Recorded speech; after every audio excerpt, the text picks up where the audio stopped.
Magandang araw po, Pag-asa Weather Update. Alamin ang lagay ng panahon ngayong araw ng Huwebes, November 2, 2023. At latest update sa low pressure area na binabantayan sa loob ng Philippine Area of Responsibility.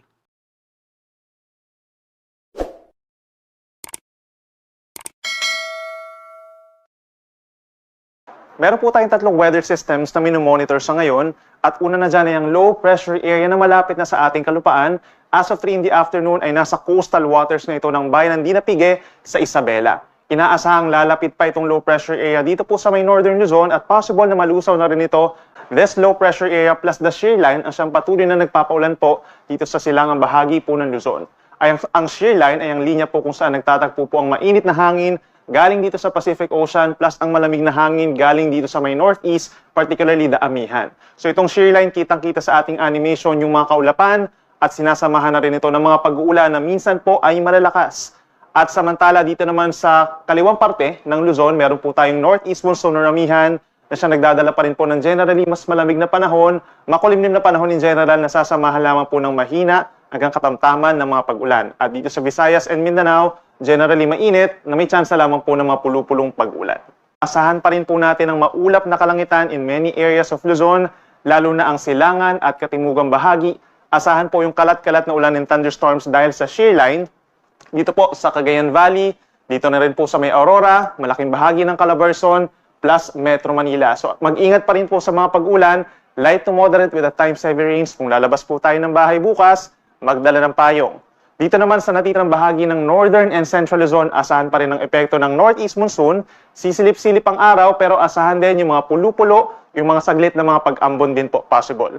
At dito naman sa natitirang bahagi ng Southern Luzon, itong Mimaropa and Bicol Region, bubuti ang panahon, particularly dito sa may Camarines Provinces. At aasahan naman yung generally maaraw at minsan maulap na kalangitan over Mimaropa, nasasamahan lamang po ng mga saglit na pag-ulan na walang kinalaman sa anumang weather disturbance. Temperature natin for Metro Manila between 24 to 31 degrees Celsius.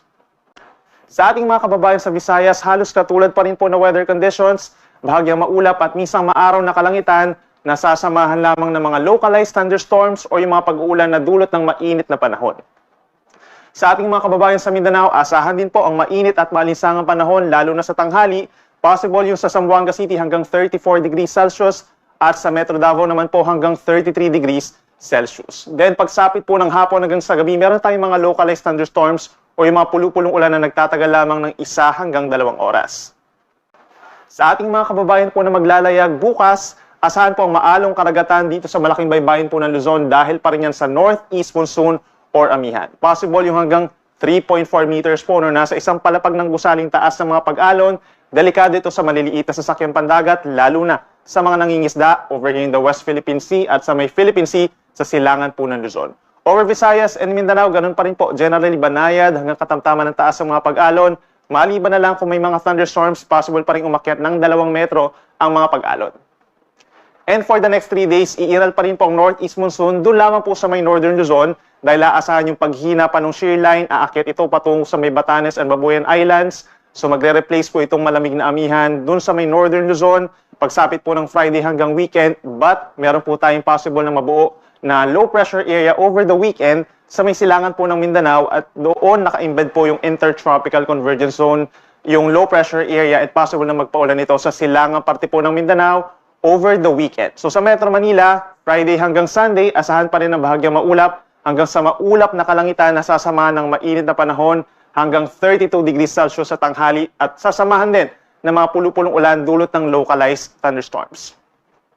Sa mga mamamasyal po dito sa Baguio City at mga kalapit na lugar dito sa Cordillera Region, asahan pa rin yung generally maaraw naman na umaga dahil po sa amihan, sasamahan niya ng hanggang 16 degrees Celsius na minimum temperature sa madaling araw at hindi mainit sa tanghali, sa hapon hanggang sa gabi. Doon naman nagkakaroon ng mga pag-uulan pero hindi po ito malalakas at hindi naman ito mga thunderstorms. Sa ating mga kababayan po sa Kabikulan, Friday and Saturday, asahan pa rin ang bahagyang maulap hanggang maulap na kalangitan throughout those days at sasamahan lamang ito ng mga saglit na pag-ulan. Mas madalas ang pag-ulan pagsapit po ng linggo kaya magdala po ng payong. Sa atong mga ka-XO din na over Metro Cebu, kagaya dito sa Bicol Region, Friday and Saturday, partly cloudy to cloudy skies at ideal naman po sa pamamasyal, But then pagsapit po ng Saturday ng gabi all the way hanggang Sunday ay mostly cloudy skies na at merong mga on and off na mga pag-uulan, dulot pa rin ng localized thunderstorms. At tulad ng nabanggit ko kanina dito sa Davao Region and Caraga Region over the weekend, possible po ang maulang panahon dulot ng intertropical convergence zone plus yung naka-embed doon na papasok na low pressure area possibly. So meron po tayong mga kalat-kalat na ulan and thunderstorms over those regions, mga light to moderate rain Saturday and Sunday. Kaya magdala po ng payong at mag-ingat sa mga pagbaha at pagguho ng lupa.